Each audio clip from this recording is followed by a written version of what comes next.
La Glebe Paul Adam La Glebe Paris 13 et Stock Libraire Éditeur 8, 9, X, 11, Galerie du Théâtre Français Palais Royal 1887 Tout droit réservé L'auteur et les éditeurs déclarent réserver leurs droits de traduction et de reproduction. Ce volume a été déposé au ministère de l'Intérieur, section de la librairie, en janvier 1887. Du même auteur, Chermol. Soit. Le thé chez Miranda, en collaboration avec Monsieur Jean Moréa. Les Demoiselles Goubert, en collaboration avec Monsieur Jean Moréa. Sous-presse, en décor. En préparation, être. Le Mémorial. Dijon, IMP d'Arrentière. Il a été tiré à part, de cet ouvrage, 10 exemplaires sur papier de Hollande numérotés à la presse. Il a vaste cuisine de ferme tiède après le dîner, où s'étirent les ombres sur le carreau rose, où la vieille servante droite et plate essuie la vaisselle tintante, là Cyril vient s'asseoir cette veillée d'hiver. Il pense à Trouville, au mois des dernières vacances, à Denise. Son cousin, ce noceur, les avait unis solennellement, un matin, devant la mer plumetée, tandis que ruisselait l'harmonieuse voix des eaux, tandis que riait cette fille aux cheveux teints. Et suivit une folle excursion en barque où elle le serrait à la taille en lui disant des bêtises, potache, potache. Oh! Que t'es farce, petit potache point. Celui sonne encore? Elle est plat, Institut Saint-Vincent, sur les boutons de son uniforme, car, sorti depuis 5 jours de chez les pères, un tailleur n'avait pu le pourvoir de vêtements civils. Et dans cette chair duveteuse, dans ses cheveux teints gros et drus, il vécut des semaines. Les heures passées hors des étreintes, il ne laissait plus. L'aimait elle cette femme de Paris, échouée là pour faire la plage. Si bête qu'elle ne parlait même pas, si robuste qu'elle le faisait geindre en le lait de ses bras doux, lui le rude fils de paysans et de chasseurs. Elle l'ahurit de ses parfums brusques, de ses dentelles infinies, de ses soieries et de ses mousselines. En Italie. Comme ça. Parce qu'il avait encore dans la tête Virgile, l'histoire, les gondoles de Venise, Cicéron, le forum. Ils étaient partis avec l'argent d'un usuria, un ami d'elle. Sans hésitation lui conclut cet emprunt, malgré sa raison morigénante. Et puis, à Milan, à midi, elle se leva terriblement fâchée, cassa les porcelaines de la toilette, lui prit son portefeuille et, par le premier train, fila sur Paris. Pourquoi? Elle était ivre-morte depuis 3 jours. Alors il fallut revenir. Il dormit tout le temps du voyage. Quand il ne dormait pas, il larmoyait. À Lyon, il trouva son tuteur. Furieux, cet oncle lui rendit des comptes. Tu as 21 ans, par bonheur. Je ne serai pas obligé de m'occuper d'un pareil schnappant point. Et l'oncle retourna dans sa métairie après avoir sermonné pendant 18 heures de chemin de fer, et prédit la ruine. À tout cela Cyril pense. Sa pipe laisse aux lèvres la saveur la plus souhaitable et les nues de fumée sinuent en spires valsantes. L'averse chante aux vitres. Les chevaux piaffant à l'écurie, il les écoute. La terre ne vaut plus. Sans doute, elle se relèvera, la terre ne peut faillir. Mais quand? Donc pas d'argent. Des terres et des terres, son patrimoine inaliénable, par religion. Il les connaît, ras et plates étendues depuis Becquerel jusque Ferbon, englobant les clochers et les moulins, enjambant les grandes routes. Sans un arbre. Il y chasse durant toutes les vacances depuis l'année où il remporta 9 prix. La lampe verse sa lumière ronde sur le caraco passé de la servante droite et plate. Et les jurons des ouvriers arrivent du fourni avec le vent. Autrefois, à Boulogne, il étudia chez les pères. Une vie d'écolier sage avec le mépris profond des cancres, avec les calmes études où, de tout le poids de sa lourde intelligence, il s'appliquait à parfaire les thèmes et à noter l'accentuation grecque, les joies des promenades bavardes et turbulences, le suprême ravissement d'instaurer en leur sens précis certaines phrases obscures de Quintilien et d'en être louangé seul par le professeur, les idées d'amour esquivées avec horreur comme susceptibles de punition. Puis, des volumes dorés, des médailles d'argent dans des écrins grenats, le baiser de l'archevêque couronnant aux stridences de la musique et des bravos, un parchemin de bachelier qui, là-haut, gît dans le vieux secrétaire d'acajou près du daguerréotype où il distingue mal ses parents en costume de noces, aujourd'hui morts. Non, jamais il ne mangea fin et propre comme au réfectoire, ni dans les ducasses d'en deçà la Dole ni dans les kermesses d'au-delà. À Trouville, en Italie. Il but surtout, à Turin du Lacryma Christi. Les lèvres de Denise s'écrasaient sur le mince cristal et leur carmin transparaissait dans la pourpre du vin. Après elle, il y huma, une saveur chaude et liquoreuse avec des vigueurs pourtant, un arrière-goût amer, un parfum d'ambre et de thym, un peu comme du très vieux Volnay où persisteraient des saveurs de sucre. Et Denise son coude levé, la poitrine blanche et mouvante sous la gaze du corsage d'été, ses longs cils baissés vers la liqueur. Il retrouva sur ses lèvres ce goût de thym et d'ambre, ce liquoreux qui poissait leur bouche. Et pour revivre cette impression il commande, Catherine, allez à la cave chercher une bouteille de Volnay. Devant la bouteille brune renaissent des souvenirs à chaque gorgée bue. Souvenirs tactiles, et souvenirs sapides, et souvenirs odorants. Vision de membres qui se cambrent, de bouche qui hoquette, de dents froides et dures. Et chaleur qui flouante par la gorge avec le vin comme chaleur de baiser. Elle gagne la poitrine, elle l'énerve ainsi que des contacts de derme. Catherine. Allez vous coucher. Oui le maître. La porte se referme. Il mêle les barres. Il ne voit plus qu'elle. Elle ondoie, la main à ses cheveux teints, le rire à ses dents mouillées. Ses bas rouges frétillent, ses gants noirs se déchiquettent. Elle grandit comme si elle accourait vers son front d'amant qui brûle et où les veines battent. Elle se rapetisse facétieuse et fuyante, grosse maintenant comme une mouche qui bourdonne. La mouche bourdonne autour de la lampe, et gravite dans sa lumière ronde. Oh! L'insupportable bourdonnement qui croît. On dirait d'une compagnie de tambours qui battrait comme les veines battent dans son front brûlant. Videz la bouteille. La sueur lui coule sur les tempes, sur les joues, dans le cou. Des mouillures froides. Il se lèverait bien pour gagner cette bassine pleine d'eau, mais ses mains ne sont plus à lui, ses pieds ne sont plus à lui. Il se mord et il ne sent pas la morsure. La chair de ses doigts paraît insensible, son nez dur comme le nez d'un cadavre, ses joues paraissent dures comme les joues d'un cadavre. L'ombre flotte sur le carrelage rose. Comme la mer à Trouville n'a-t-elle pas flux et reflux? Tantôt l'ombre de la cheminée se berce là et tantôt elle se berce ici. Elle va baigner les jambes de Cyril. Elle remonte maintenant vers la lampe et le vieux bahut où les luisures dansent la sarabande. Ainsi que dans le bateau d'Étretat, tout roule et roule. Tout roule, l'estomac aussi dans la poitrine de Cyril qui n'ose plus bouger et s'avougrit. Au balancement de ce roulis, il s'endort. Seul dans la cuisine vaste. De chaque soir, seul, avec cette vieille femme taciturne et brute qui, interrogée, n'exprime même pas les bavardages du canton, des bleues vues, dit-elle, en haussant les épaules, ensuite elle se tait. Les ouvriers dorment dans la grange, dans les écuries, harassés de labeur et de tabac. La pluie, l'hiémale pluie pleure et pleure sans arrêt. Dans le hameau nul ne veille. Le fermier le plus voisin de Cyril, son oncle, ronfle déjà sans doute. S'il allait lui faire visite, on discuterait encore le dépérissement de la terre, la grande rachitique.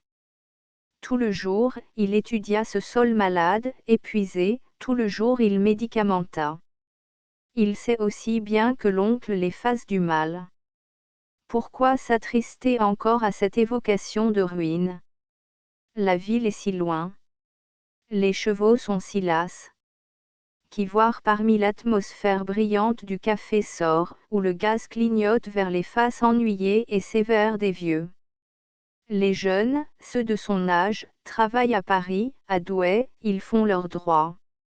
D'autres ça ainsi rien. Quelle malédiction lui tua ses frères au berceau et ses parents sur la glèbe. Seul de la race, il lui faut en cette triste campagne vivre.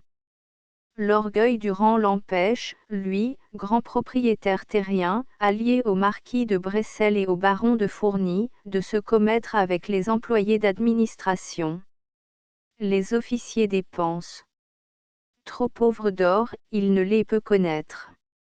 Mieux encore vaut rester là, dans la cuisine, fumer. L'unique joie de sa vie sera donc cette équipée avec Denise. Si difficilement le blé se transforme en or, cette frasque et les 5000 francs qu'elle coûta lui interdiront pour des ans l'achat de la Verdière, une maison presque citadine que ses vieux désirs convoitèrent et qui, proche de la ferme, serait un château indépendant, demeure du maître.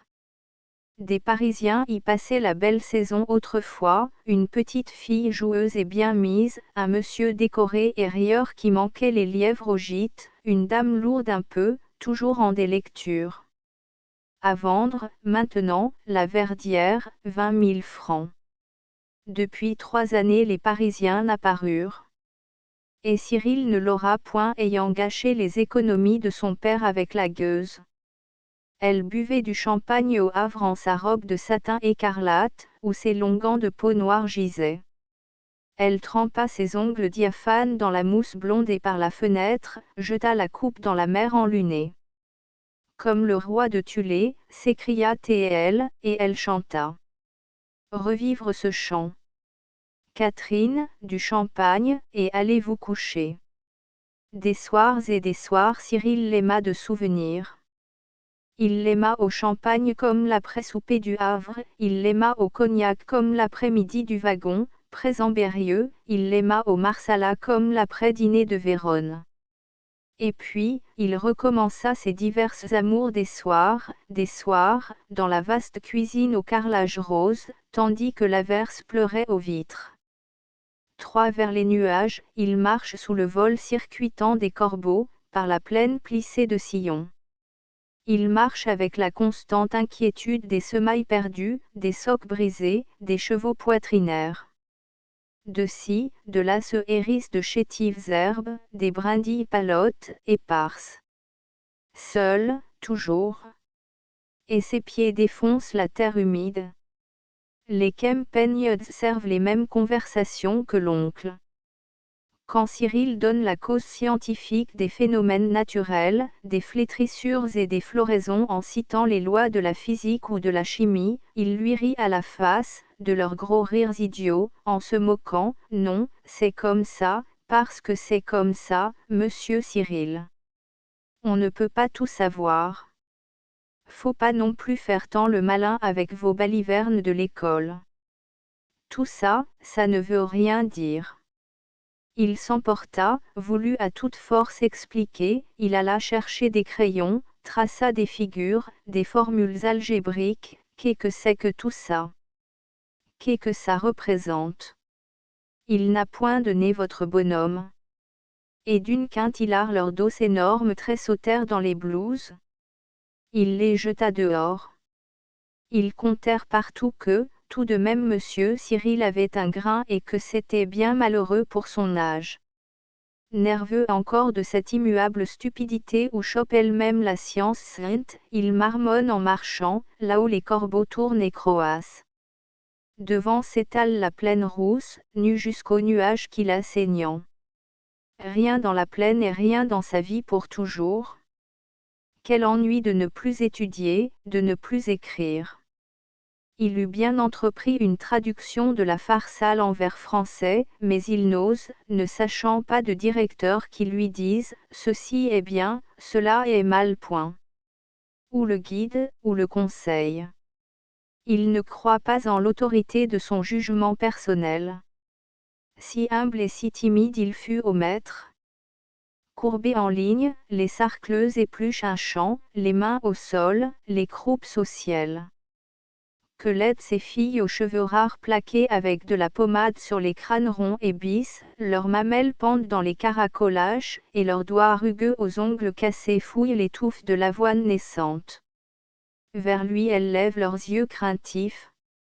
À son sourire elles l'eniennent sournoisement en des regards qui offrent leur corps. Jamais il ne s'acoquinera. Une honte pour sa famille si on venait à lui connaître de semblables déchéances. D'ailleurs elles lui paraissent sordides, ces femelles. Une couturière qui, chaque printemps, reste 6 semaines au village pour travestir les robes selon la mode, l'eût plutôt conquis. Mais, par la servante, il sut qu'elle le jugeait brutal et très vieux à cause de sa barbe toute poussée. Il la laissa partir sans lui parler même. Les corbeaux tournent, croassant dans le firmament blanc. À la suite des chevaux lents, à la suite du rouleau polissant la terre, le vieux varlet titube, le crâne clapi entre les épaules, rendu gibbeux par le labeur. Aux pleurnicheries des grelots grêles, au chatoiement des fourrures bleues, les colliers monumentaux oscillent sur l'encolure des grises bêtes qui tirent, lentes. Eh bien, Baptiste, fait Cyril. Rao, oh. La rossité du cri lamentable s'éploie et agonise par la plaine vide. Les chevaux s'arrêtent. Les grelots ne pleurnichent plus. Immobiles et la tête pesant bas, les grises bêtes. Déjà tout cet ouvrage terminé? Eh oui, le maître. Ainsi tout. Les vieux laboureurs ne méritent jamais reproche ni même surveillance. La terre, ils la pomponnent et la choix d'instinct, comme ils mangent, comme ils dorment, comme ils se reproduisent. Baptiste a pris une motte dans ses mains porphyriennes, il l'écrase et l'émit. Des larmes noient ses pupilles troubles, sa face porphyrienne se creuse encore aux traces des rides profondes. Mal, mauvaise. Cyril hausse les épaules et fait signe de s'asseoir. Ils s'étendent à l'ombre épaisse des chevaux, sur la terre récemment polie.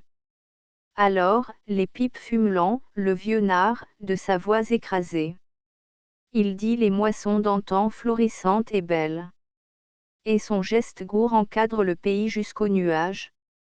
Comme la terre montante a gagné le soleil, les pleurs pourpres de l'astre dépassé inondent. Ils inondent et rosissent la frange des nuages qui traînent aux écorchures de la plaine brunie. Violettes et noires surgissent les nocturnes ombres. Et les corbeaux filent vers l'horizon. Tandis que Cyril songe à la fuite désolante de l'or, à l'impossibilité de jouir et d'être. Ses mains se crispent. Les plaisirs en son imagination volettent et narguent. Un par un, les souvenirs des joies passagères le viennent défier en mimant le bonheur perdu. Il flagelle son désir et l'irrite. Et Baptiste ne cesse de prédire la ruine proche. Dans le chemin creux, ils vont parmi les brumes vespérales où se gouachent des herbes, des gens. Les grelots des bêtes sonnent et dansent avec le son morne des fers. Passent les sarcleuses et leurs jupes bleues et leurs caracots blancs, et sur les dents claires leurs chansons languides. Des chants d'amour. Volontiers Cyril les battrait, ces femmes. Au sommeil il aspire, au sommeil qui tue la mémoire, et qui tue le désir, et qui, des fois, réalise. Une chope, Baptiste, un. Avant de souper. Dans le cabaret sombre, la lueur aiguë des mesures d'étain, les vitres rougies par la trace du soleil. Là ils boivent, le vieux et lui, sans dire. Ils boivent pour s'enfuir des choses. 4. Le père est mort. Je crois fort qu'il s'est suicidé. La mère et la fille sont à Couillat. Elles donneront la verdière à moitié prix pourvu qu'on les paye comptant. 10 000 francs alors, reprit Cyril. Un maquignon dit, comme ça s'enfonce les bourgeois. Ça fait des bêtises. Ça se ruine. Ne venaient-ils pas autrefois chasser, ceux-là, avec des vestes de velours, des gants neufs, des chiens anglais, est-ce que je sais? Ça chassait ça, ça ne savait seulement pas tuer un lièvre au gîte. Ça avait des chiens qui couraient sur le coup de fusil. Malheur, va. Et puis ça n'a pas le sou. Et dire que c'est ça qui nous dirige. Toute la table s'esclaffa. Pour être bête, il n'y a pas plus bête que les bourgeois. Et Davis. Les convives causent en sourdine à l'oreille avec des mines dégoûtées et des yeux égrillards. Les servantes emplissent de bière les chops, sanglées dans leurs robes à fleurs, et elles gravitent inversement autour de la table immense garnie d'hommes en redingote luisante. Au fond de la salle à tapisserie teinte d'humidité, une autre table unit les dames en deuil qui parlent discrètement du défunt, riche cultivateur dont les funérailles viennent de finir. Tout en mâchant son bœuf, Cyril pense à la verdière. La blancheur éclatante de la nappe l'hypnotise. Depuis des semaines, ce malaise le prend à l'aspect des couleurs vives. Ce lui fut d'abord quand l'ivresse, le soir, terrassait. Les rideaux blancs de son lit le figeaient alors en une inévitable contemplation. Bientôt le carrelage rose de la cuisine acquit la même influence, puis les housses du meuble de salon. Maintenant cela le possède même hors de l'ivresse. La nappe lui scintille devant les yeux et darde des éclaboussures blanches. Il s'efforce de s'y dérober et s'y vers les murs. Malgré lui sa pupille gagne le coin des paupières où la nappe devient perceptible, et aussitôt son regard tombe maîtrisé sur ce blanc qui vibre. Elles sont à la verdière, n'est-ce pas, mon cousin? Qui? Les propriétaires, donc. Ces dames des Flochelles? Oui. Elles sont arrivées, il y a 8 jours. L'intérêt de cette causerie le peut enfin soustraire à l'hallucination blanche. Il parle pour que la vision ne le reprenne pas. Il renseigne sur l'âge de mademoiselle Lucienne 18 ans, celui de sa mère 42 ans. Il cite leurs paroles, il décrit leurs robes, leur intérieur où il fit visite pour une affaire de voisinage, oui, des renseignements à donner sur une servante. Allons, il faut acheter les dames avec la maison. Lui crie un farceur. B, ce ne serait pas mauvais marché, clame un autre. De là Cyril songe à Lucienne, si blonde et si frêle avec un sillage de parfums et des gants mauves jusqu'aux coudes.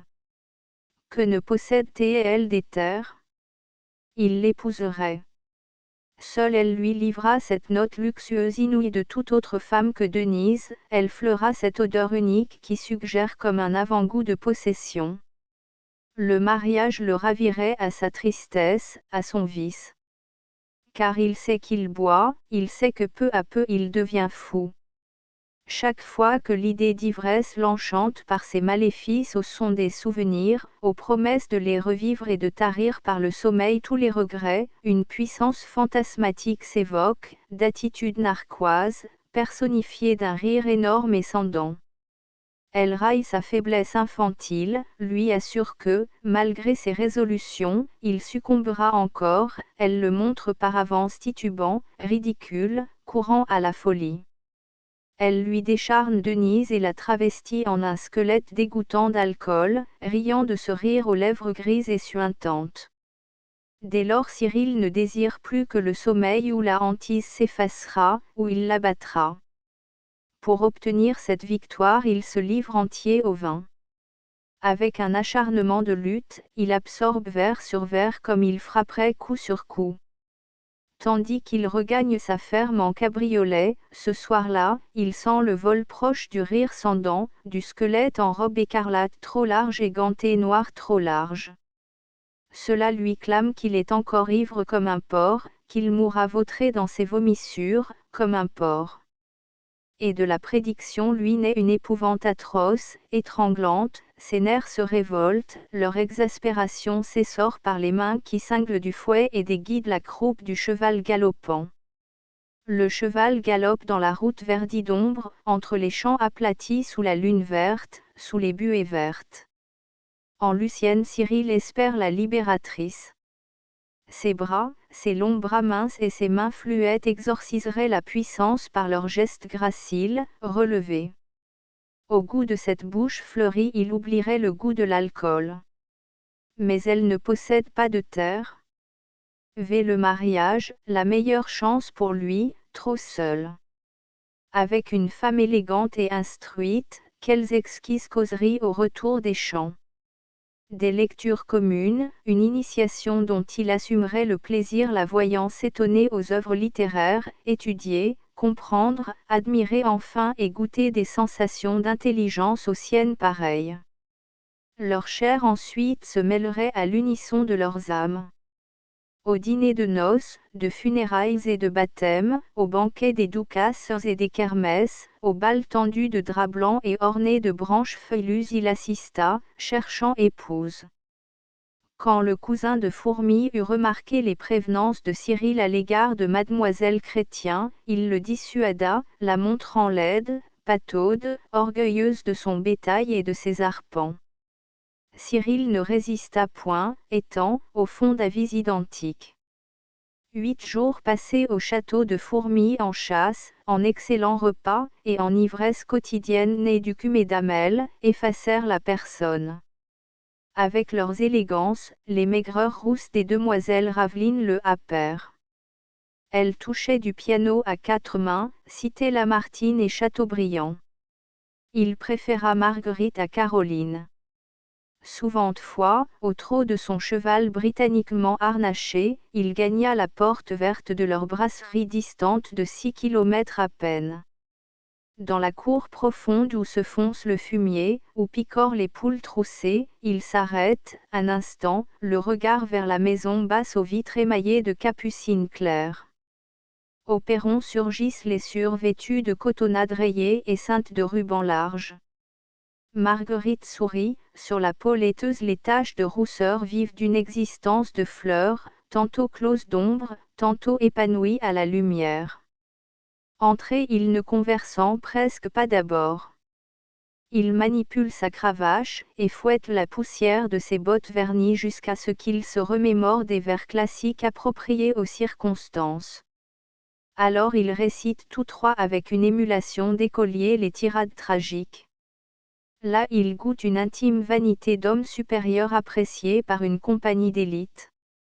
Les hauts bahuts bruns et leurs cuivrures ouvragées, les poutres du plafond, les assiettes à coque peint, les fauteuils surannés, il les assimile aux meubles du grand siècle.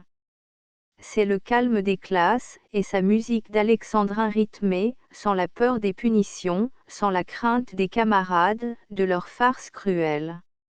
Le vieux de Bressel vint l'y prendre, un jour, et, comme il retournait, leurs chevaux pataugeant lentement dans la fange, il dit, « Vous n'avez pas, cousin, j'espère, l'intention d'épouser ces filles. » Pourquoi ? Leur bisaïeul, vous le savez, coupait les têtes pour 35 sous, au temps de la première révolution sur la grande place d'Arras. Il était le suppôt du sanguinaire sans-culotte Joseph le Bon. Oh, il y a bien longtemps, elles ne sont pas coupables des fautes du bisaïeul. Qu'est-ce, monsieur ? Cette morale ? Je vous ferai enfermer comme fou si jamais vous avez le malheur, oh, oh. Oui, monsieur, vous l'êtes assez souvent fou, bien que des gens disent que vous soyez ivre. Et le marquis piquait des deux le laissant seul sur la route. Longtemps Cyril montra le poing à la croupe de l'alezan, à ce veston de velours noir, ses cheveux blancs et ras, ce feutre gris qui s'exténuait parmi les jets de crotte entre la double file des peupliers maigres. Sa famille ne voulait qu'il se mariât. Ainsi la fortune reviendrait à Guy de Bressel, le saint syrien, et à Julia de Fourmi qui étudiait encore chez les religieuses de Sainte Clotilde. Il le comprit nettement après quelques heures de conversation avec le marquis et le baron installés chez lui pour la chasse des oies sauvages qui, en ce moment, passaient. Vous êtes, monsieur, proclamait de Bressel une nuit d'affût, vous êtes, par ma foi, un bienheureux gentleman. Des chasses superbes, un marais enviable, une cave de vieux notaire. Vous avez tout jeune rôti des balais avec une femme charmante, vous vous y êtes même brûlé quelque peu. Des souvenirs exquis, quoi. Que faut-il de plus? Si vous croyez, mon oncle, que c'est drôle de vivre tout seul ici. Voilà bien les Français d'aujourd'hui.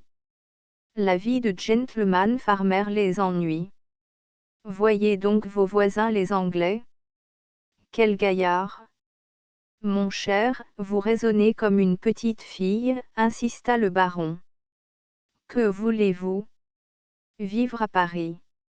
Manger vos pièces de 10 sous avec des femmes de brasserie comme un fils de quincaillier. Vous auriez honte de mener cette existence. Aux gens comme nous, pour fréquenter les boulevards, il faut de l'argent, beaucoup d'argent. Or, nous n'en avons pas. Alors la vie là-bas, sans le sou, c'est comme ces cartouches vides, un peu de fumée, et puis rien.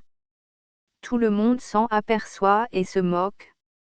Il faut se résigner, monsieur, il faut se résigner. Nous nous résignons bien, le baron et moi, et Dieu sait pourtant si cela est dur.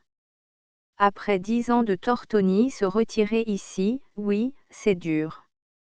J'ai envie de me marier, dit fermement Cyril. Ils se firent affectueux. Eux prirent épouse. Eh bien, là, entre parents, on peut en convenir, les symphonies conjugales se rompent de fréquentes discordances. Madame de Fourmy, qui autrefois brillait aux réceptions de l'empereur, reproche aigrement au baron ce rôle obligatoire de châtelaine recluse. La marquise de Bressel, morte depuis 10 ans, ruina son mari en jouant à Monaco. Cyril revoit ces deux dames lui offrant des louis lors des vacances. Leur petit chien le mordait aux jambes. On narre le cycle de la famille, les héritages contestés, les unions manquées, le suicide d'un cousin que les dettes conduisirent à l'escroquerie, les réparations des châteaux, les vitraux donnés en pompe à l'église du village. On remonte à l'époque de la Révolution, où les ancêtres réfugiés en Angleterre enseignaient le latin pour subsister. Puis revient le récit glorieux des batailles anciennes où, valeureusement, se comportèrent les aïeux, des ligueurs. Ils parlent bas, à genoux dans la hutte, appuyés aux lucarnes ouvertes vers l'étang, et leurs yeux experts visent la nappe de ciel déchiquetée par les roseaux. L'eau verte stagne entre les gerbes d'herbe. Des fois elle se ride et la ride étend jusqu'aux rives son ourlet lumineux qui court. Des fois elle se gonfle de bulles grossissant, crevant. Blanche, la tête d'un nénuphar surnageait mis les feuilles palmées. À ces récits où s'évoquent les robustes cavaliers bondissant à travers mousquets et piques, Cyril s'émeut et se gronde. Pourquoi des instincts balancent-ils aux mésalliances? Il jure de se vaincre. Se vaincre, soit, chose facile, mais vaincre la hantise fantastique, le rire tort et vert, le terrasser autrement que par le sommeil de l'ivresse, le pourra-t-il? Il se connaît incapable de subir une heure le rire, cette menace de folie et de funérailles. Et voici que le conquiert la terreur hallucinante. Dans les roseaux, dans l'onde verte et plane il aperçoit, glissant entre des lames d'eau, la robe écarlate de Denise, ses gants noirs. Alors il répète, ça ne fait rien, je veux me marier. Mais avant de vous marier, monsieur, songez au moins à vous corriger de votre ivrognerie. Vous ne pouvez pourtant apporter cela à une jeune fille en cadeau de noces. Vous êtes méchant, mon oncle. Vous savez bien que ça ne dépend pas de ma volonté, le médecin vous a dit l'influence originelle, atavique, mon père était alcoolique. Il en mourut, prenez garde. Et? Je sais. Aussi je ne veux plus rester seul. Non, je ne veux plus. Chut. Les ailes des oies battent sur le ciel ainsi que des éventails éployés. Silencieusement, de leur vol, elles cernent la mare. Et subitement, assises, elles plongent dans les herbes. Les herbes fléchissent, froufroutent, puis oscillent longtemps. Une tête, ombre pointue, saillie d'une touffe de roseaux. Les fusils tonnant. Aux lourdes répercussions des coups, les volatiles s'élèvent, des masses noires, indécises, qui, une à une, versent, tuées. Seule une fuit au RAS des ajoncs, toute peine étalée, sous les montantes fumées de la poudre. Cette Lucienne étant noble qu'objecteront les oncles. Le manque de fortune. Comme Cyril sera fort pour leur reprocher cette mesquinerie. Il se lève titubant et molle, mais la volonté de vaincre l'arbitraire de la famille et de faire œuvre libre le raffermit. Une intime colère, un désir extrême d'aimer mus au paroxysme par l'ivresse, lui suggère des actes. Il commande de préparer une valise pour un court voyage et d'atteler le dog-car. À Lille, les promeneurs bien mis, aux élégances britanniques, captivent son attention. Puis, chez un tailleur de vitrines limpides et d'enseignes sobres, il se livre aux mains des commis obséquieux qui le mettent. Quelques jours après, il regagne sa ferme, muni d'une complète garde-robe de club et éman. En 3 visites, Lucienne lui emporta l'esprit.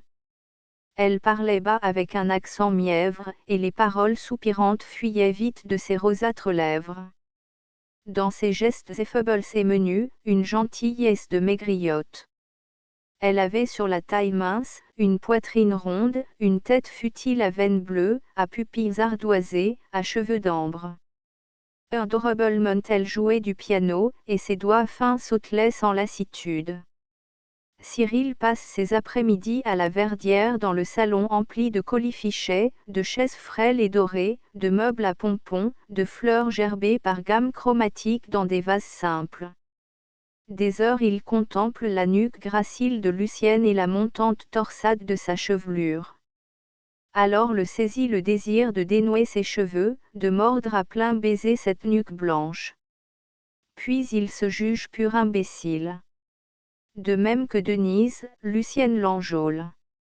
Il se prévoit la subissant avec tous ses caprices de petite fille coquette, ses gamineries, ses fugues sautillantes et rieuses qui refusent, ses bouderies qui obtiennent.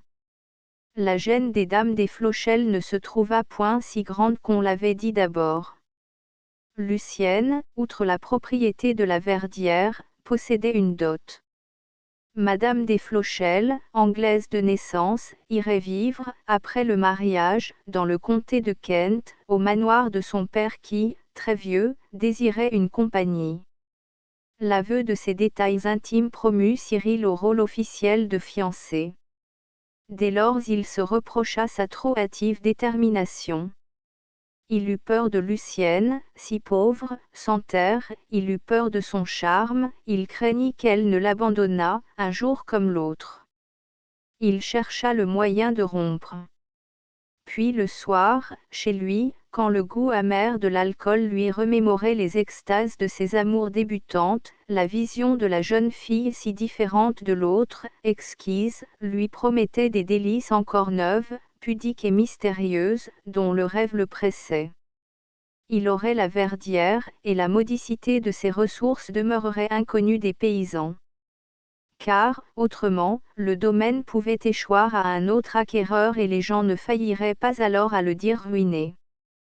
Comme les oncles, il possédera son château. Et ses vues de luxe sont réalisés d'avance par cet intérieur charmant et diffus. Plus de soirs mornes dans la vaste cuisine de ferme. Des heures de béatitude parmi les fleurs et la lueur mordorée des lampes, aux sons agiles du piano, à la vue de Lucienne en jupe claire. Le vice en mourra. Mais une jalousie anticipée le harcèle. Il redoute de lui déplaire, d'être quitté.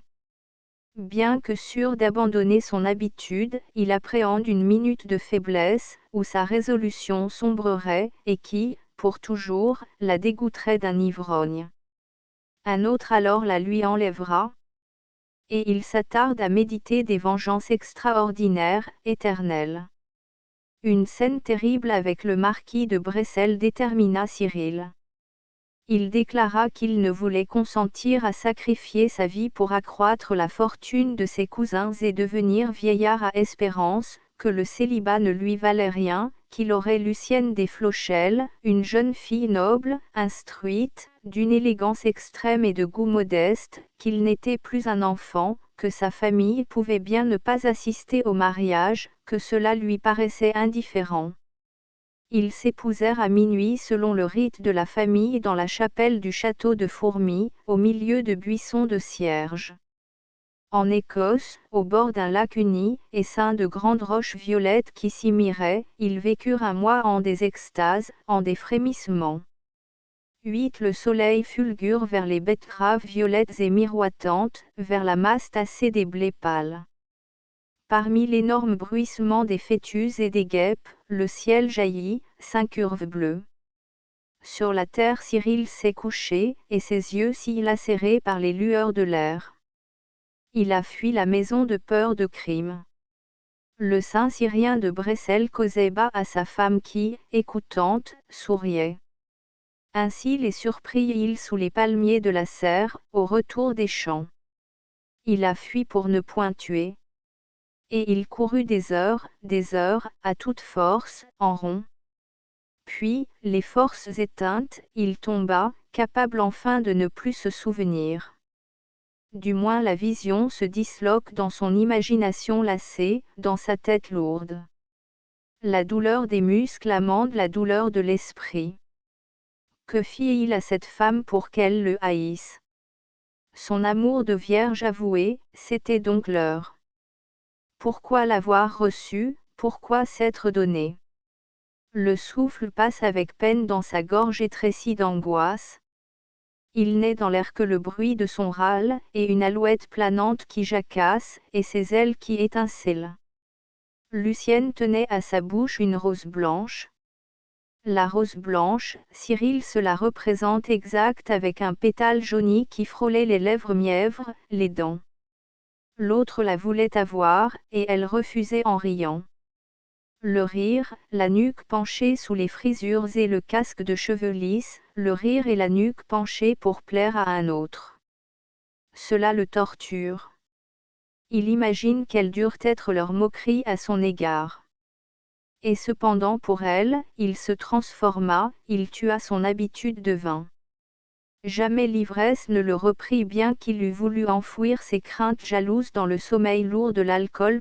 Les voilà toutes réalisées ses craintes, lui moqué par ce jeune homme, un imbécile, un ignare auquel il donna des répétitions pour ses examens de l'école et qui fait des fautes d'orthographe. Irraté-il provoquer un pareil gamin? On se gausserait. D'ailleurs il ne peut même pas affirmer son soupçon, ils se séparèrent tout de suite avant de l'apercevoir. Sans se retourner elle s'esquiva, mais sa course était si jolie, ses jupes froufroutaient avec tant d'art que par cette fuite même elle désirait sans doute plaire à l'autre. Puis la douleur se fait toute physique. La rose blanche le gêne comme le gênait, lors de ses ivresses, les blancheurs des linges. Chaque fois qu'il s'imagine cette posture de Lucienne, des frissons le torturent et tressautent par ses membres. C'est la vie toujours morose, et le bonheur exilé. Et il se souvient des souffrances anciennes subies pour Denise. Il se souvient du recours suprême, le sommeil où les alcools enfouissent l'esprit. Au cabaret il assomme sa douleur à coups de vin. 9. Ce devint sa vengeance, voir Lucienne au soir quand il rentrait ivre. La raison vaincue par le vin, sa colère éclatait pour une chaise mise hors la place habituelle, pour une poterie ébréchée, pour une servante punie. À propos de rien il épandait des injures, des menaces. Et cela lui paraissait juste comme un devoir. Il croyait la sévérité propre à maintenir sa femme dans la soumission, le repentir, la crainte du mal, la vertu. par des paroles ambiguës, que seule la coupable pouvait comprendre, il décela les motifs de sa haine. Mais elle feignit toujours de n'en pas saisir le sens caché. Elle pleura sans cesse, assise dans leur chambre, sa figure fut-il collée au fleurage pompadour des fauteuils. Lorsqu'elle s'affaissait ainsi, sa taille si frêle dégageait des bras unis au front, le pied mince battant le sol de l'escarpin verni, Cyril avait pour elle des tressaillements d'amour, encore. À travers les buées tremblantes de son rêve alcoolique, elle lui apparaissait désirable au-dessus de toutes, de celles vues, de celles eues. Alors il la prenait dans ses bras, sans mot dire, et le lui prouvait. Par baisers et par caresses, Lucienne semblait vouloir le fléchir. « Pourquoi es-tu si méchant » dit-elle une nuit. D'abord il garde un silence triste, puis il étala ses suspicions. Lucienne, dès lors, ne pleura plus. Elle l'évita partout. Il se persuada que les circonstances voulues où elle disparaissait devaient servir l'adultère, il le lui reprocha. Très froidement et fermement elle lui déclara qu'elle n'aimait que lui, que ses soupçons l'affolaient, que s'il faisait encore allusion à des histoires pareilles elle mourrait. La pitié n'atteignit pas Cyril que l'image du saint syrien et de la rose au pistil flétri gardait. À tout instant sa rancœur s'amassait en ses entrailles avec son souffle longtemps retenu, et que par soupir il expirait. Et il passa s'éveiller à fuir de cette douleur vers le sommeil du vin. Un soir le marquis et le baron vinrent pendant un de ces sommeils. La brusque rupture de sa béatitude le mit en méchante humeur, et la présence de Monsieur de Bressolles aviva la rage douloureuse conçue envers le fils. Alors il revit l'entier égoïsme de la famille, hostile d'abord à son mariage par cupidité, avide ensuite d'en tirer profit au point d'astreindre ses fils à choisir en sa femme une maîtresse peu coûteuse qui les garderait des scandales. Puis, comme le marquis élevant la voix, l'invitait durement à cesser ses querelles conjugales et ses ivresses qui déshonoraient la race, Cyril, délirant de colère, les poussa dans la cour à la force des poings. Longtemps il invectiva. Personne ne vint plus à la Verdière. Lucienne congédiait vite les rares amis en visite, car Cyril devant ces intruses des entremetteuses peut-être s'évertuait à travestir son visage en mines terrifiantes afin de leur enjoindre une peur salutaire. Ayant chassé la famille et les amitiés anciennes, il eut un renouveau de joie, un triomphe à posséder seule Lucienne et ses gestes graciles et sa face sérieuse. Aux heures d'ivresse ces joies s'exprimèrent par des extravagances et des jeux d'enfants. Si, après boire, il ne parvenait au sommeil, d'impérieuses envies de se mouvoir l'exaspéraient. Il eût voulu courir ou briser, ses phalanges s'arquaient et ses mâchoires se serraient, il lui fallait sortir. Alors dans la taverne basse, à la flamme fumeuse du pétrole, il formait des plaisanteries pour plaire aux rustres buveurs, et les dominer par l'esprit. Bientôt les muscles de sa face, mus par le délire, se contractaient et se détendaient en grimaces pour soutenir les paroles. Sa gesticulation s'animait, la malpuissance en furie dans son corps poussait ses bras, ses jambes, à travers l'espace, sa face à travers le vide, et tordait son dos. De telles violences l'assayaient la tension douloureuse de ses nerfs, si douloureuse que sa peau lui semblait trop étroite pour contenir leur élan et leur bond. Ainsi la bienfaisante lassitude lui venait, le calmait, l'assoupissait. Il prit l'habitude de faire grand tapage et montre de vigueur. Au soir des cabarets, il dansa frénétiquement, tapant le sol de ses semelles, les tables de ses poings, riant à gorge ouverte. On lui apprit qu'on le disait fou. Se l'enchanta, ravi que cette réputation lui permît encore plus d'extravagance et les excusa en même temps. À ces affreux délires, il vit enfin le remède quotidien et assuré, et but davantage, sûr de n'en point trop souffrir.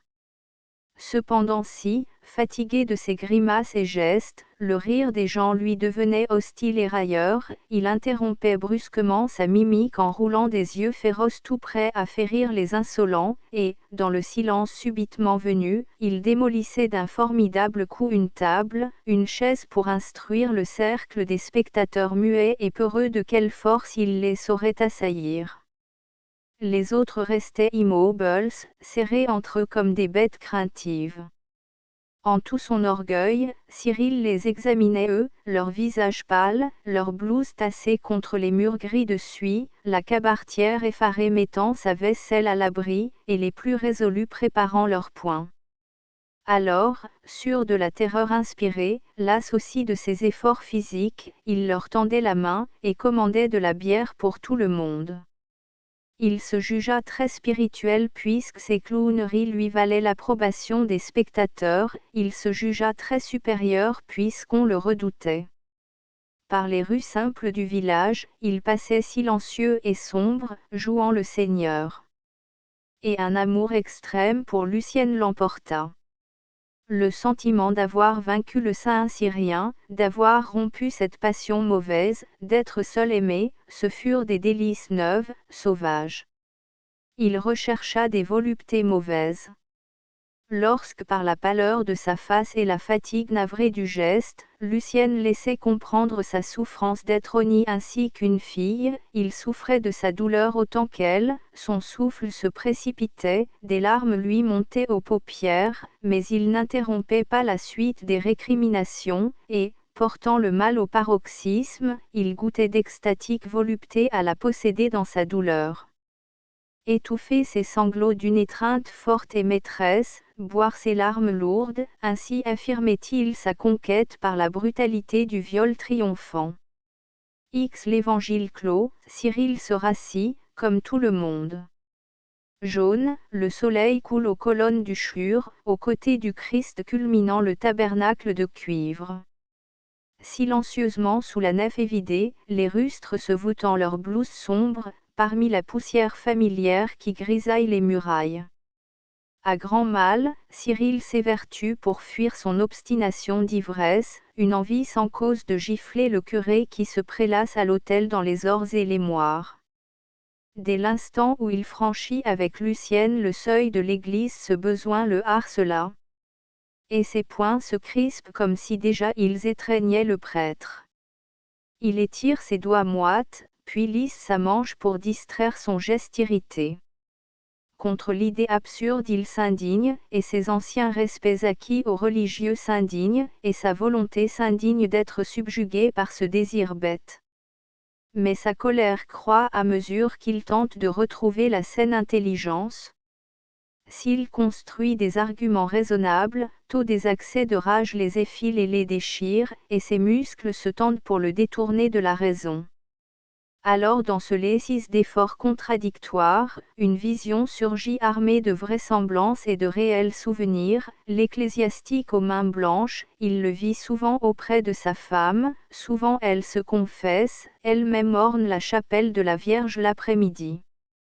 Et lentement, par une patiente recherche, il s'attache à des réminiscences imbues d'oubli, il les joint, les unit et de leur ensemble parvient à établir le motif de sa haine. Tinte la sonnerie maigrette de la clochette, les chaussures du servant grinçant sur les grès des degrés sacrés. Cyril se lève, comme tout le monde. Il regarde Lucienne agenouillée en ses valenciennes. Les fleurs ténues du chapeau, les fleurs à longues tiges tremblotent sur la paille palote, et, en sa face mièvre, les cils battent vers les joues mates. Trop jolie, elle dut plaire à ce curé, un instruit, un raffiné. Or ce citadin, au visage clair, quels avantages ne tient-il pas sur un gentilhomme campagnard, allé vers l'unique vitrail à bordure jaune, à bordure bleue, le calice assomptionne aux mains de l'officiant. Longtemps cela s'irradie dans le soleil fuselé, et, pour le regard trouble de Cyril où les choses s'épanchent, le vermeil du calice semble déborder sur les doigts du prêtre.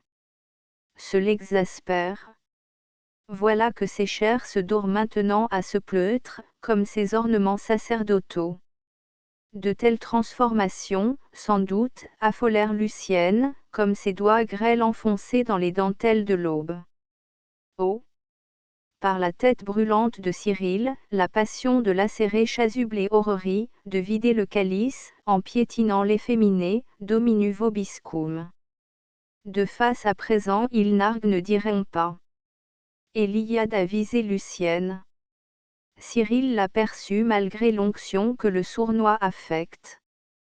Qu'il attende la fin du sacrifice, il verra. Une crampe soudaine force le noble à décroiser les bras et son poing se tend vers le bellâtre, d'un jet. Lucienne hausse sa figure dolente, qui implore, qui apaise. Pour elle, il s'apitoie et reprend une position correcte. Même par désir de faire accroire aux autres que rien d'insolite ne fut dans ses gestes, il répète, en s'étirant les manches, une tension de poing identique mais qui semble appropriée à cette action naturelle. De sa haute taille il domine les fidèles, et les têtes inclinées évitent peureusement le regard impérieux dont il les fixe. Tout de suite on a compris son désir, on ose y enfreindre, on feint de n'avoir rien remarqué. Ainsi Lucienne n'aura point honte. Car c'est en lui le souci constant de ne se point rendre plus odieux encore, de la reprendre, de la reconquérir par sa toute soumission, et de vivre heureux à nouveau. Comme en Écosse. Mais le curé se retourne encore, regarde. Et voici que la rage emporte Cyril contre l'outrecuidant individu, cause des singeries auxquelles il s'astreint. Le poing menaçant saillit encore vers le prêtre. Venez donc, Ben, un peu, monsieur Cyril, murmure Baptiste en le tirant par le bras. Veux-tu me laisser ou je te casse la figure? C'est des bêtises, tout ça. À cette heure? Vous n'êtes pas bien, que je vous dis, c'est que vous avez soif, faut vous rafraîchir. Oui, va Cyril, prie Lucienne. Il se décide. D'ailleurs l'autre n'en subira pas moins sa juste vengeance. Et puis il a tellement soif. Ses lèvres pâtesseuses et molles se collent, sa langue sèche cherche en vain la salive dans sa bouche sèche. Comme il ne faut pas, cependant, que les gens, s'ils se retirent, croient les moqueries pummisseurs, il sort à reculons, prêt à battre. Dehors ses yeux errent par la place où s'écrase la lumière astrale. Il s'inquiète de l'ombre courte, torte, bleue, qui lui adhère au talon. S'il pouvait il la casserait, elle le gêne, l'obsède, offusque sa pupille. Elle perce son cercle de vision et il la sent à chaque pas remuante, espionne. S'il s'arrête, elle demeure courbée sous lui, difforme, affreusement gibbeuse et tassée. 11 Vers la mare marmoréenne il traîne Lucienne. La laine de la nuit tremble dans les troènes aux fleurs blanches et dans les ailes blanches des cannes. La jupe s'accroche aux ronces, aux pierres de la cour creuse, mais Cyril tire de ses mains emmêlées à la longue chevelure et le corps mou suit avec des bruits de déchirure. Cyril marmonne, c'est sa faute, elle ne voulut pas avouer. Elle n'avoua rien dans son entêtement perfide, cette souillée menteuse. Et d'autres ne la doivent plus avoir point. Pourtant si elle eût compati, il eût en ses bras bu ses lèvres, ses joues, et cela eût tari sa soif à jamais. Il n'aurait plus cherché dans le vin le sommeil d'oubli, n'ayant plus de tourments à y perdre. Au contraire, elle suscita des douleurs très grandes. Par sa malfaute il fut contraint de se réfugier aux torpeurs de l'ivresse et la folie le dompte. Son regard est saisi par les ailes blanches des cannes, par les fleurs blanches des troènes, par la jupe blanche qui s'accroche aux ronces et aux pierres. Et ces blancs dardés le lacèrent, l'exaspèrent. Enfouie sous l'eau boueuse, la jupe blanche ne l'éblouira plus de ses allures jolies pour le mener ensuite à la douleur, au vin. Il chancelle et titube sur le fumier craquant. Cette ivresse l'enrage contre elle qui l'a lui valu. De toute force il secoue la chevelure magique à son poing lié. Il avance avec le corps qui cède et qui glisse sur les grès lisses. puis l'eau clapote en ses pas, et les lourdes ailes des cannes éveillées battent. D'un vol tumultueux le blanc des pennes éployées cingle sa vue. Alors la furie l'exalte. Il précipite Lucienne. L'eau sourdement geint, s'illumine. Elle se fonce. Elle se tait. C'est une hébétude de sentir ses bras vides, de prévoir vide la chambre nuptiale. Et des sanglots lui rompent la gorge étranglée. Il fuit. Jusqu'au matin il fuit dans la plaine infinie, vers le ciel pailleté. Les perdrix s'essorant en ligne, et s'éteignent. Les lièvres détalent, et le blanc de leurs croupes laisse. Dans sa robe rouge trop large la figure de Denise, dans sa jupe blanche trop large la face blême de Lucienne, elle fuit à sa tempe gauche, à sa tempe droite, frôlante. Il les voit du coin de l'œil et, s'ils se retournent, elles disparaissent. Parfois il se jette sur le sol, la tête dans les bras. Seul son souffle âne parmi les mélancoliques appels des perdrix. Du rouge sourd de la terre, du rouge de sang qui le pénètre, qui emplit sa gorge d'une saveur saumâtre. Son souffle s'expire péniblement avec des tumultes de forge. Et ces tumultes emplissent la plaine où persistent les voix craquetées des perdrix. Sous l'eau brosissante et les longs cris du vent dans les trembles, Cyril s'est étendu face au ciel, les yeux clos. Il sent le matin, et voici le chant des alouettes. Tout son sang bourdonne et bouillonne dans sa tête inerte. Elle ne semble plus à lui tant elle pèse. Il ne la peut mouvoir. Et du rouge ensanglante ses paupières baissées, et du rouge flamboie sur ses joues qui brûlent. Il croit à la robe rouge de Denise qui le toucherait. Il lèverait bien ses mains pour l'écarter mais elles ne lui appartiennent plus.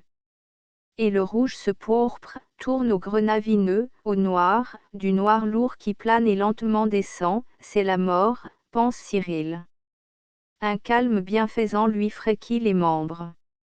Il lui paraît que son corps ne brûle plus, mais, qu'éteint, il se noircit et se glace. Dijon, imprimerie d'Arrentière. Astérisque astérisque astérisque end of the project Gutenberg ebook la gleb astérisque astérisque astérisque updated editions will replace the previous one, the all editions will be renamed.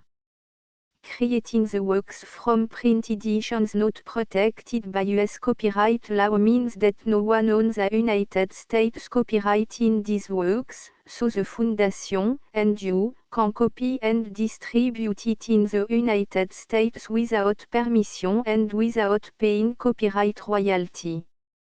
Special rule, set forth in the general terms of use part of this license, apply to copying and distributing Project Gutenberg symbol marque commerciale electronic works to protect the Project Gutenberg symbol marque commerciale concept and trademark.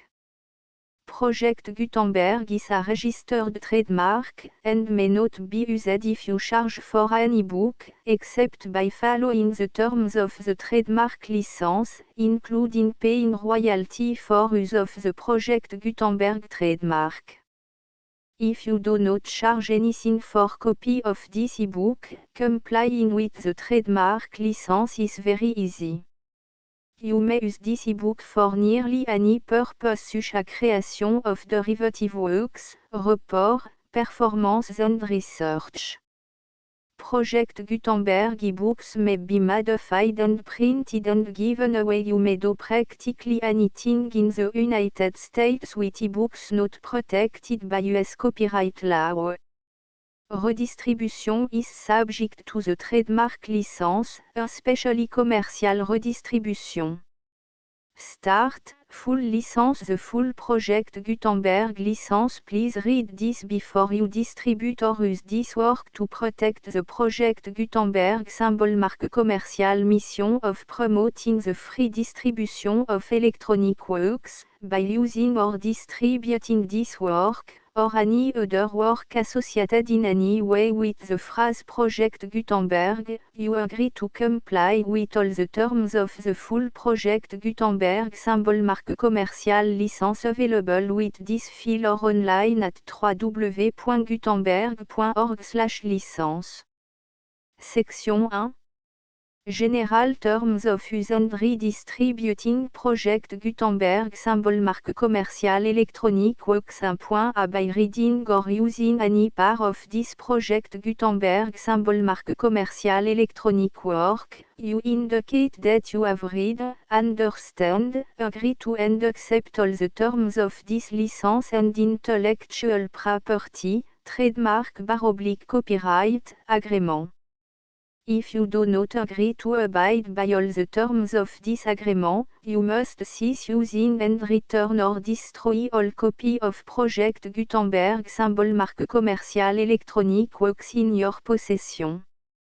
If you paid a fee for obtaining a copy of or access to a Project Gutenberg symbol marque commerciale electronic work and you do not agree to be bound by the terms of this agreement, you may obtain a refund from the person or entity to whom you paid the fee as set forth in paragraph 1.e.8. 1.b Project Gutenberg is a registered trademark. It may only be used on or associated in any way with an electronic work by people who agree to be bound by the terms of this agreement. There are a few things that you can do with most Project Gutenberg symbol marque commerciale electronic works even without complying with the full terms of this agreement. See paragraph 1.c below. There are a lot of things you can do with Project Gutenberg symbol marque commerciale electronic works if you follow the terms of this agreement and help preserve free future access to Project Gutenberg symbol marque commerciale electronic works. See paragraph 1.e below. 1.c. The Project Gutenberg Literary Archive Foundation, the Foundation or PGLAF, owns a compilation copyright in the collection of Project Gutenberg symbol marque commerciale electronic works. Nearly all the individual works in the collection are in the public domain in the United States.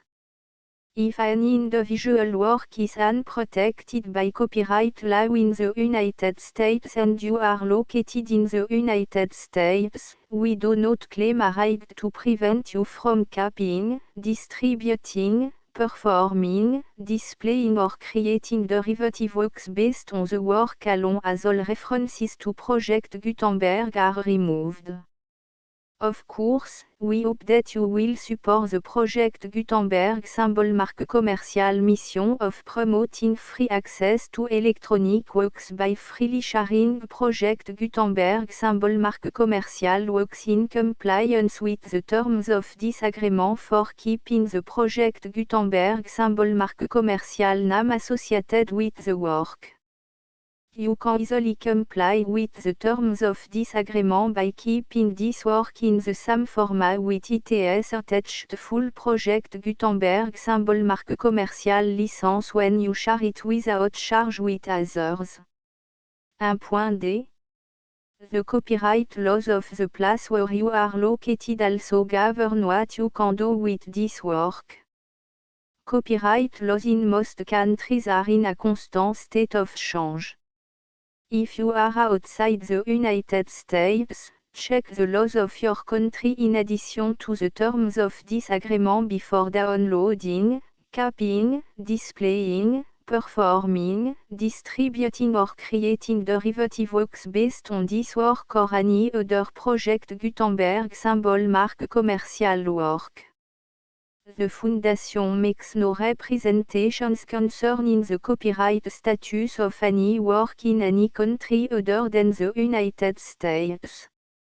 1.e Unless you have removed all references to Project Gutenberg. 1.e.1 The following sentence, with active links to, or other immediate access to, the full project Gutenberg symbol marque commercial license must appear prominently whenever any copy of a project Gutenberg symbol marque commercial work, any work on which the phrase project Gutenberg appears, or with which the phrase project Gutenberg is associated, is accessed, displayed, performed, viewed, copied or distributed. This e-book is for the use of anyone anywhere in the United States and most other parts of the world at no cost and with almost no restriction whatsoever.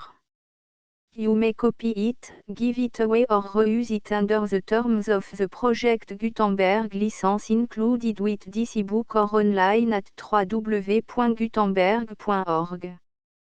If you are not located in the United States, you will have to check the laws of the country where you are located before using this e-book.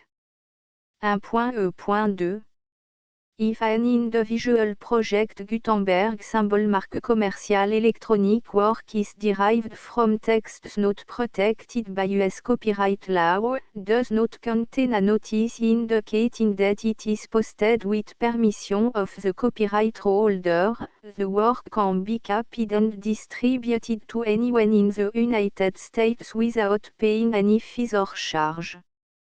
If you are redistributing or providing access to a work with the phrase Project Gutenberg associated with or appearing on the work, you must comply either with the requirements of paragraphs 1.E.1 through 1.E.7 or obtain permission for the use of the work and the Project Gutenberg symbol marque commercial trademark as set forth in paragraphs 1.E.8 or 1.E.9.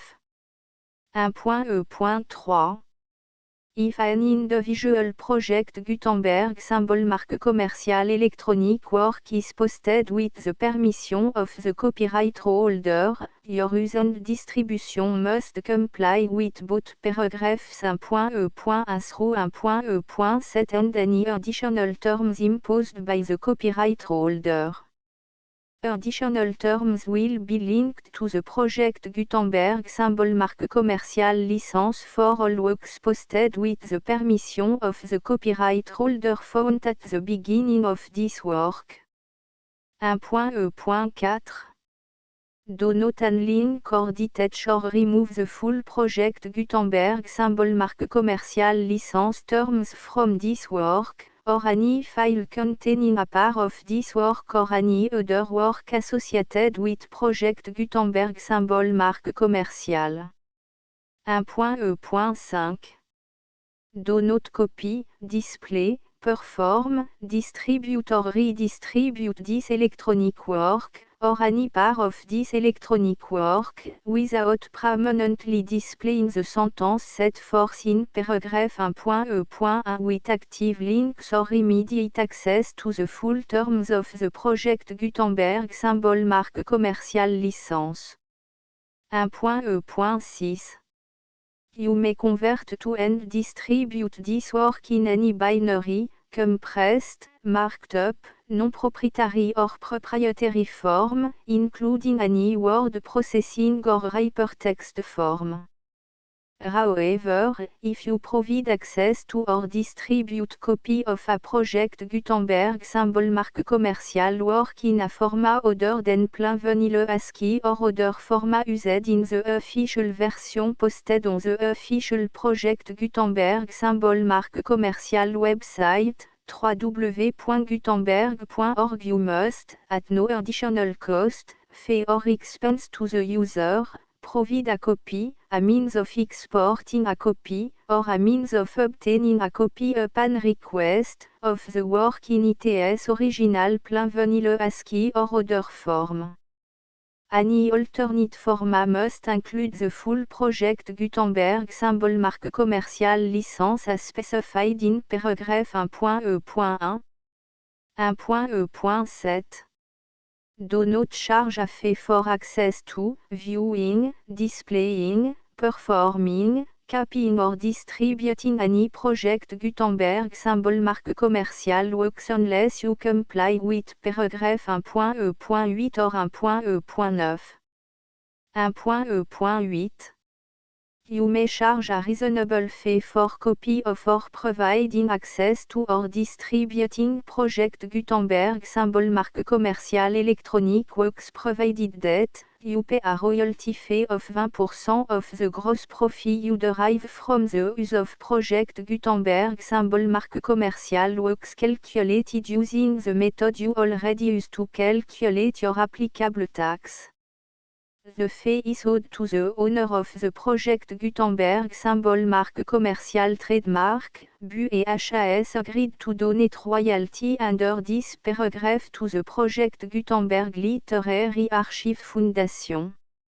Royalty payment must be paid within 60 days following each date on which you prepare, or are legally required to prepare, your periodic tax returns. Royalty payment should be clearly marked as sent to the project Gutenberg Literary Archive Foundation at the address specified in section 4, information about donation to the project Gutenberg Literary Archive Foundation. You provide a full refund of any money paid by a user who notifies you in writing, or by email, within 30 days of receipt that S// does not agree to the terms of the full project Gutenberg symbol marque commerciale license. You must require such a user to return or destroy all copy of the works possessed in a physical medium and discontinue all use of and all access to other copy of project Gutenberg symbol marque commerciale works. You provide, in accordance with paragraph 1.f.3, a full refund of any money paid for a work or a replacement copy, if a defect in the electronic work is discovered and reported to you within 90 days of receipt of the work. You comply with all other terms of this agreement for free distribution of project Gutenberg symbol marque commerciale works. 1.e.9. If you wish to charge a fee or distribute a project Gutenberg symbol marque commerciale electronic work or group of works on different terms than are set forth in this agreement, you must obtain permission in writing from the project Gutenberg Literary Archive Foundation, the manager of the project Gutenberg symbol marque commerciale trademark. Contact the Foundation as set forth in section 3 below. 1.f.1.f.1 Project Gutenberg volunteers and employees expend considerable effort to identify, do copyright research on, transcribe and proofread works not protected by US copyright law in creating the project Gutenberg symbol marque commerciale collection. Despite these efforts, Project Gutenberg symbol marque commerciale electronic works, and the medium on which they may be stored, may contain defects such as, but not limited to, incomplete, inaccurate or corrupt data, transcription errors, a copyright or other intellectual property infringement, a defective or damaged disk or other medium, a computer virus, or computer code that damage or cannot be read by your equipment. 1.f.2 Limited warranty, disclaimer of damage, except for the right of replacement or refund described in paragraph 1.f.3, the project Gutenberg Literary Archive Foundation, the owner of the project Gutenberg symbol marque commerciale trademark, and any other party distributing a project Gutenberg symbol marque commerciale electronic work under this agreement, disclaim all liability to you for damages, costs and expenses, including legal fees. You agree that you have no remedy for negligence, strict liability, breach of warranty or breach of contract except those provided in paragraph 1.f.3. You agree that the Foundation, the trademark owner, and any distributor under this agreement will not be liable to you for actual, direct, indirect, consequential, punitive or incidental damages even if you give notice of the possibility of such damage.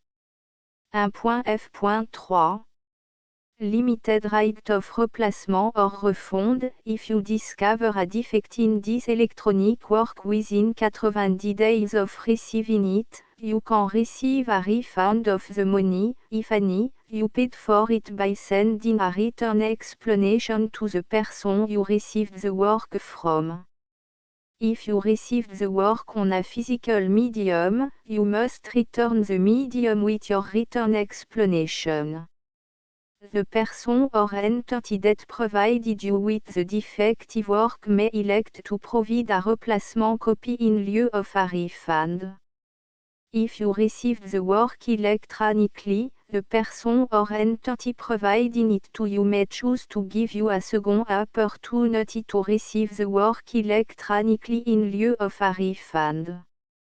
If the second copy is also defective, you may demand a refund in writing without further opportunities to fix the problem. 1.f.4 Except for the limited right of replacement or refund set forth in paragraph 1.f.3, this work is provided to you as, with no other warranties of any kind, express or imply, including but not limited to warranties of merchantability or fitness for any purpose. 1.f.5 Some states do not allow disclaimers of certain implied warranties or the exclusion or limitation of certain type of damages.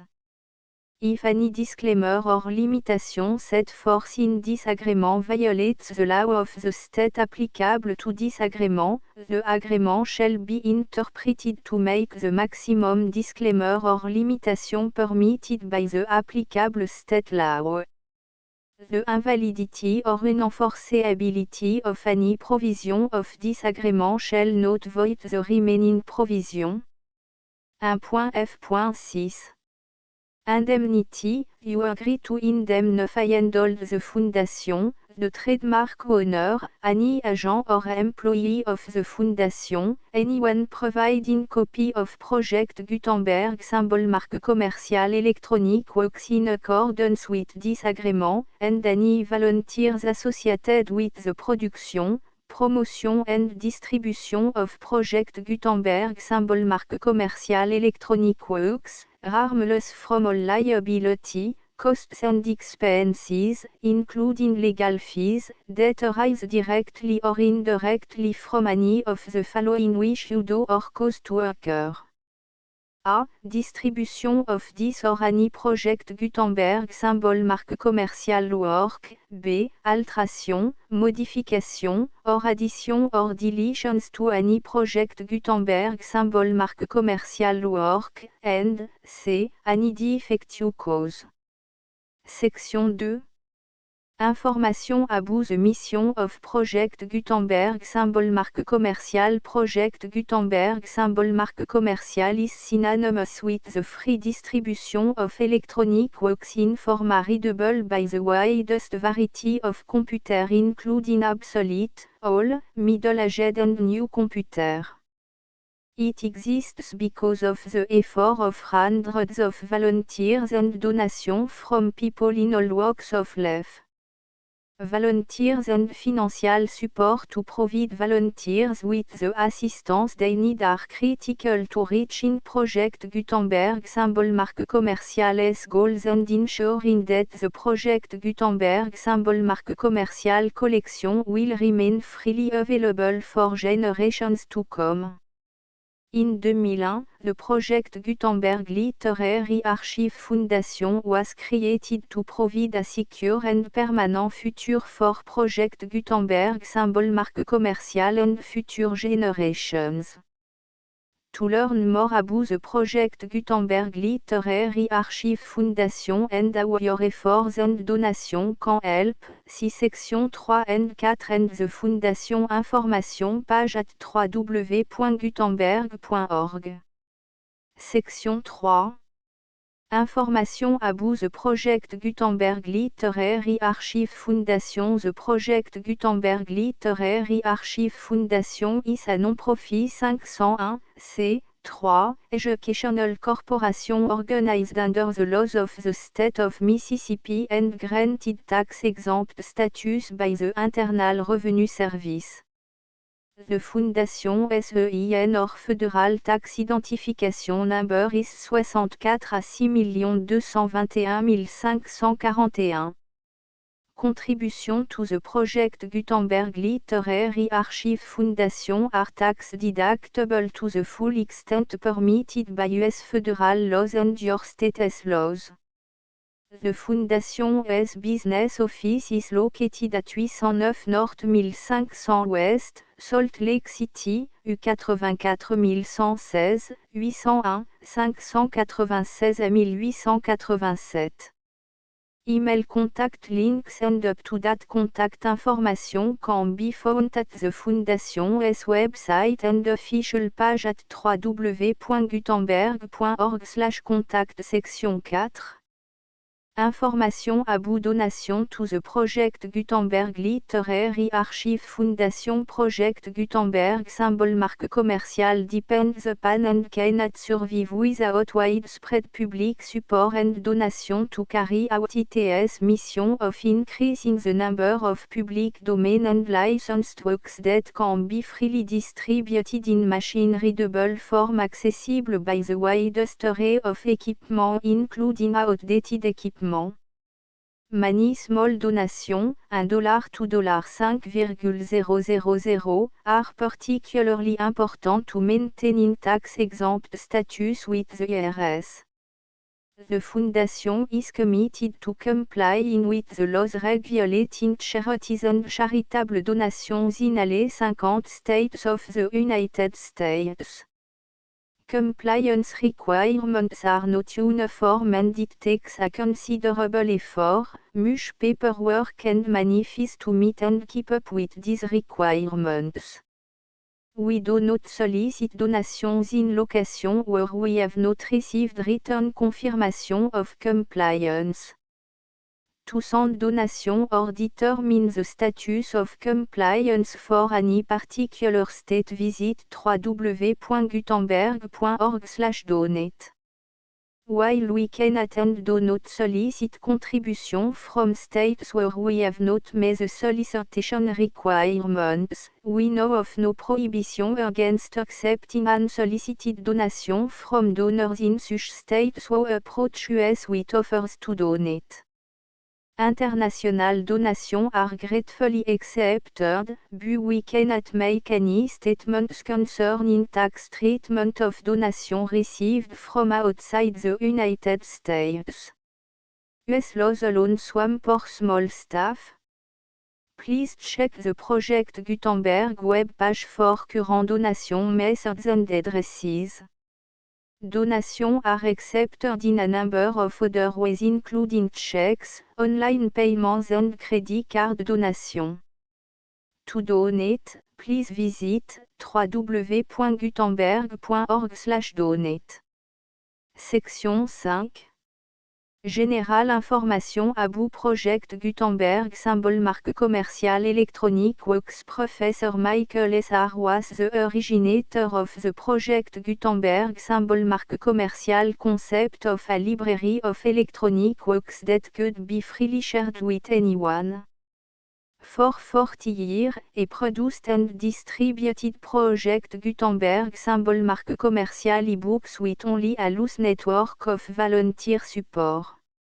Project Gutenberg symbol marque commerciale ebooks are often created from several printed editions, all of which are confirmed and not protected by copyright in the US unless a copyright notice is included. Thus, we do not necessarily keep ebooks in compliance with any particular paper edition.